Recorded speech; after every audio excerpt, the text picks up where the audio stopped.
many people hear the word proverb, they usually think of either fortune cookies, like this one, or old Chinese men that say things that don't quite make sense. But in fact, a proverb is just a short saying that has a life lesson. You probably hear them all the time. For example, the early bird gets the worm. Or my dad's favorite, an ounce of prevention is worth a pound of cure. Many cultures have proverbs, not just the Chinese culture.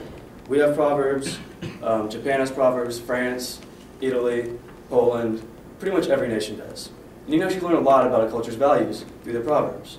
For example, the Japanese have a common proverb that says, "The nail that sticks up gets smashed down." This proverb expresses their value of the group as a whole instead of individuality. In fact, individuality in the Japanese culture is frowned upon and really not okay. Now I'm going to switch gears and talk to you guys about parables. Parables, when I think of them, I think of Jesus sitting somewhere in Jerusalem, probably in the desert on a rock, talking about the prodigal son. However, that's not always the case. Merriam-Webster defines parables as just a short story with life morals in them. You actually probably know a lot from growing up, such as the tortoise and the hare. That moral was obvious. The slow and steady wins the race. Or the boy who cried wolf, don't lie or you'll be eaten.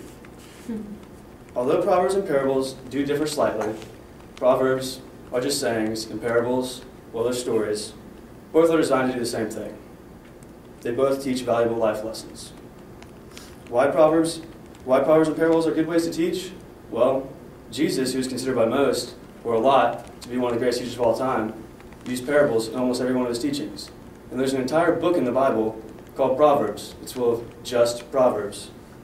So why is it these are used teaching all the time? Because they work.